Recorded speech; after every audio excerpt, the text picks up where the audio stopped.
সে হচ্ছে আমাকে যখনই বলতো যে এখন বলতো যে আমি কি করে এই কথাগুলো আসলে উচ্চারণ করতে পারছি না, যে ড্রেস খোল, এইটা কর, ওইটা কর, এরকম বাজে বাজে অনেক প্রস্তাব দিত আমার। তাই আমার আম্মু মারা যায়।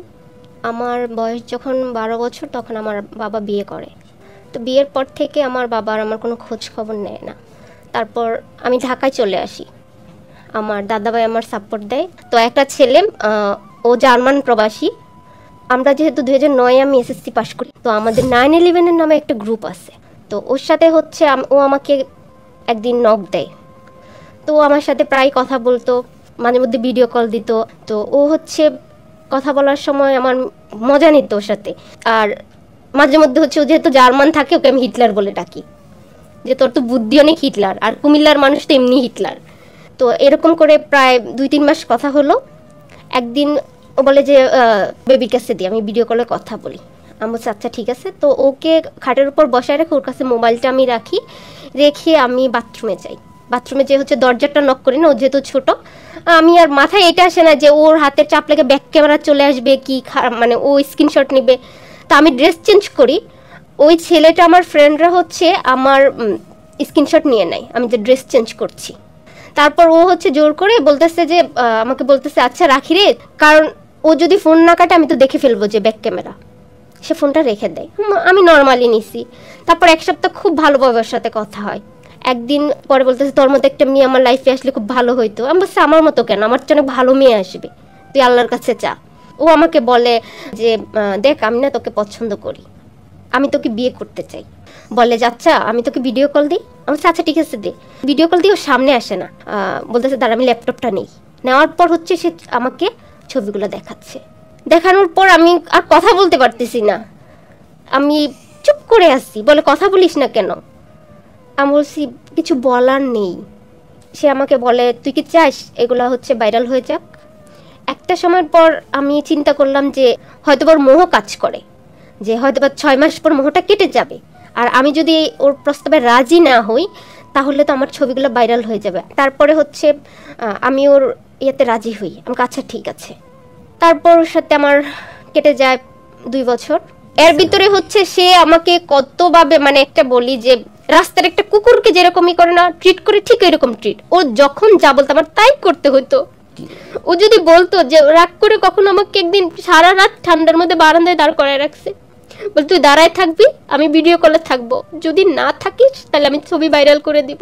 সে হচ্ছে আমাকে যখনই বলতো যে এখন বলতো যে আমি কি করে এই কথাগুলো আসলে উচ্চারণ করতে পারছি না, যে ড্রেস খোল, এইটা কর, ওইটা কর, এরকম বাজে বাজে অনেক প্রস্তাব দিত আমার। তাই করতে হইতো। একদিন আমি ওকে বলি যে আর না, তুই যা খুশি তাই কর। তারপর সে হচ্ছে একটা ছুরি নিয়ে গলার মধ্যে ধরছে, তুই যদি আমাকে ছেড়ে চলে যাস তাহলে আমি এখনই গলা কেটে ফেলবো। তখন মনে হইলো যে না, ছেলেটা হচ্ছে আমাকে ইউজ করছে না। একটা সময় পর মনে হয়েছে যে না, ছেলেটা তো পাগলামি করে বাট আমাকে তো ভালোবাসে। তারপর মনের মধ্যে থাকতো যে চিনি না জানি না অতটা, যে এইরকম করে আমার সাথে, যদি ভালোই বাসে তাহলে কেন আমার শরীরের প্রতি তার কেন লোভ, এইটা মনে হইতো যে শরীরের প্রতি তার কেন মোহ। আবার একসময় মনে হইতো যে না, এত সুন্দর করে কথা বলতো, মানে আমি যদি বলতাম তোকে না একটা কথা বলি, সে বলে আমি জানি তুই কি বলবি, কেমন করে জানি বুঝে ফেলতো যে আমি এই কথাটা তাকে বলবো।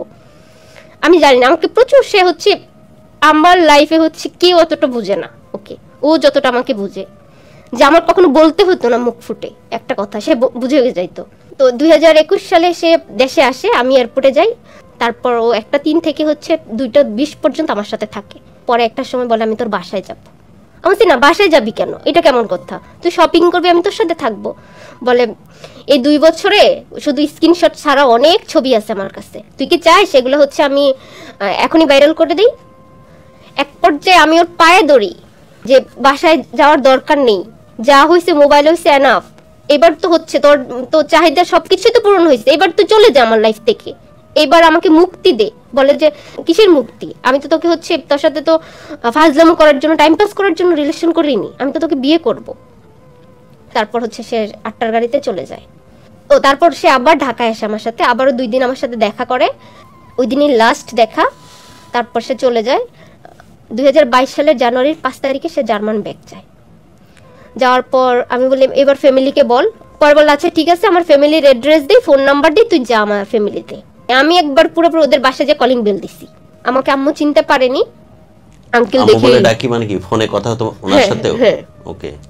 তখন আমাকে চিনতে পারেনি। পরে আঙ্কেল বলতেছে যে ভিতরে আসো। পরে ওরা বলে যে কি এইটা ওইটা তোমার সবকিছু বলো। আমি এই যে এতক্ষণ যা বলছি আমি টোটালি সব ওনাদের কাছে বলি। বলার পর উনি বলে যে আচ্ছা ঠিক আছে, আমার ছেলেকে ফোন দেই। ফোন দেওয়ার পর ওকে সব জিজ্ঞেস করে তুমি এই করছো। ও বলে যে হ্যাঁ, আমি এই মেয়েকে না পারলে মরে যাব। তো বলে মরার দরকার নেই, ঠিক আছে তুমি যদি এর ভিতরে আসতে পারো তাহলে তো আলহামদুলিল্লাহ, তাহলে বিয়ে পড়ানো হবে। আর যদি না আসতে পারো তাহলে মোবাইলে বিয়ে পড়াই দিব। ওকে। তারপর আমার কাছে কিছু প্রমাণ ছিল। আমাকে বললো দেখো বাবা, আমি তো তোমাকে মেনেই নিছি, এখন এগুলো রেখে লাভ কি? এগুলো যদি তোমার মোবাইল থেকে ছড়ায় যায়। আমাকে ইমোশনাল ব্ল্যাকমেল করলো। আর আমিও গোলে একবারে মাখন হয়ে গেলাম। আমি সব ওনাদের সামনে সব ডিলিট করে দিই, যে এখান থেকে যা আছে কোনো কিছুই আর রাখি না। তারপর ও বললো যে তুই কি সত্যি ডিলিট করছিস? আমি বলছি হ্যাঁ, তুই স্ক্রিন শেয়ার দে। আমি স্ক্রিন শেয়ার দিয়ে ওকে দেখাইলাম যে দেখ সব ডিলিট, কোনো কিছুই নাই আর। বলে আচ্ছা ঠিক আছে। তারপর আমি চলে আসি ওইখান থেকে। পরের দিন আসি, আমি এক রাত থাকি ওখানে। এত ভালো, আমি কি বলবো, যে আঙ্কেল আমার সাথে হচ্ছে সারাক্ষণ গল্প করছে। আমার আঙ্কেল হচ্ছে নামাজ পড়তে যাবে, বাবা তুমি কি খাবা, তুমিও তো আমার মেয়ের মতো, কি নিয়ে আসবো তোমার জন্য? আমার জন্য কিছুই আনতে হবে না, আমাকে ডেকে নিয়ে আসে। আমার নামাজের টাইম হলে আমাকে বলে এখন নামাজের টাইম হয়েছে, তুমি নামাজ পড়ো। মানে খুবই আন্তরিকতা, যে ওরা মনে হয়েছে যে আমি ওদের বাড়ির বউ এরকম।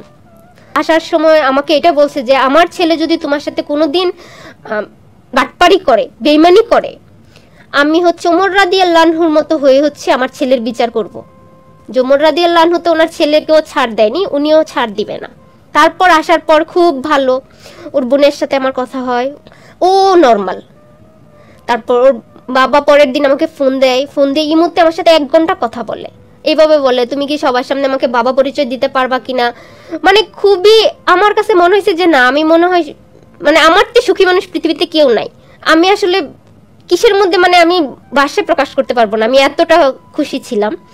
তো সবকিছু ভালো চলতেছে। তারপর ও হঠাৎ করে না কেমন জানি ওর আচরণ চেঞ্জ হয়ে গেছে। আর আমাকে মানে কিছু হইলেই বলে আমি তোর সাথে থাকবো না। আমি এটা বলি, এটা কি বলিস, এখন আমি কোথায় যাব? না তোর সাথে থাকবো না, তোর সাথে আমার কোনো সম্পর্ক নেই, তোর সাথে আমি থাকবো না, ব্লক করে দেয়। আবার কিছুক্ষণ পর বলে আমার না মাথা গরম হয়ে গেছে। আমি আচ্ছা ঠিক আছে। তো 21 তারিখে বলতেছে ঝগড়া করে আমি তোমার সাথে থাকবো না। আমি কাছে আচ্ছা ঠিক আছে, আমার ভাগ্যে যা আছে হবে, তোমার থাকা লাগবে না, তুমি আমার ব্লক করে দিয়ে চলে যাও। পরে সে ব্লক করে দেয়। 20 মিনিট পর এমনি ব্লক খুলে বলে কেমন লাগলো ব্লক করছি যে।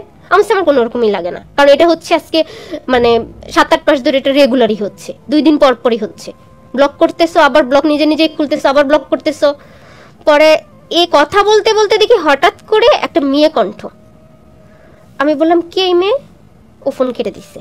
আর আবার ফোন দিই আমি, দেওয়ার পর বললাম এটা কে, কে এই মেয়ে? পরে হচ্ছে ও বলতেছে যে এই মেয়ে তো হচ্ছে আমি একটা ভুল করে ফেলছি, অন্যায় করছি, আমি একটা মেয়ে নিয়ে আসছি হোটেলে। পরে আমি আর বিশ্বাস করি না যে হয়তো বা ওর কোনো ফ্রেন্ডের ওয়াইফ হতে পারে, কি যেই বাসায় গেছে সেই বাসার মেয়ে হতে পারে। তো আমি এটা বিশ্বাস করি না। আমি বলছি দাও মেয়েকে। কয় তোমার ব্যাপারে মেয়ে সব জানে, এই মেয়ে তোমাকে মেনে নিছে, তোমার মানতে সমস্যা কি? আমি বলছি না, আমি কেন মানবো, এটা কি মানার কোনো বিষয় নাকি? আচ্ছা মেয়েকে দাও। ওই মেয়েকে কল দেওয়ার পরে ওই মেয়ে আমার সাথে কথা বলে ওর মোবাইল দিয়ে। কথা বলার পর মেয়ে এত নোংরা নোংরা কথা বলে আমাকে। আমি মেয়েকে জিজ্ঞেস করি ওর সাথে আমার 5 বছর রিলেশন, সে এইভাবে, আমি সব জানি। পরে বলতেছে, আমি বলতেছি তোমাকে বলে, সেই মেয়ে বলে আমাকে তো সে বিয়ে করছে। আমাকে কবে? 3 বছর আগে।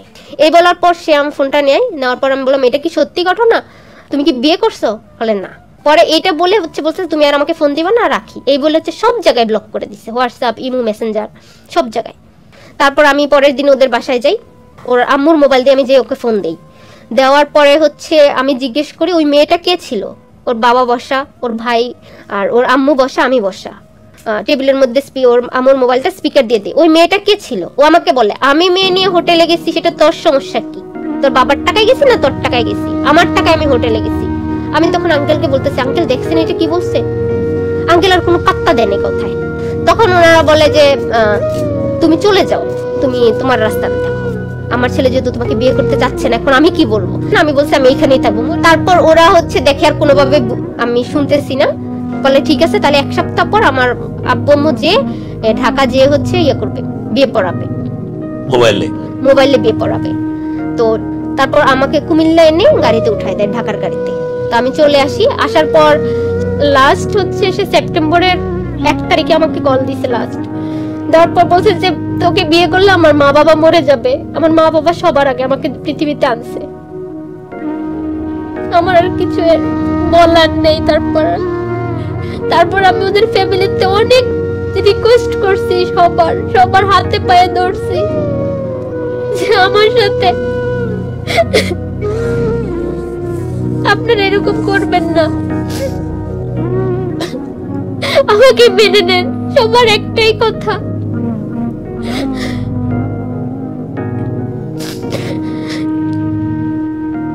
এখন কোনো যোগাযোগ আছে আর কারোর সাথে? এখন আমি আর কারোর সাথে যোগাযোগ করছি না। এর ভিতর ওরা জিডি করছে আমার নামে।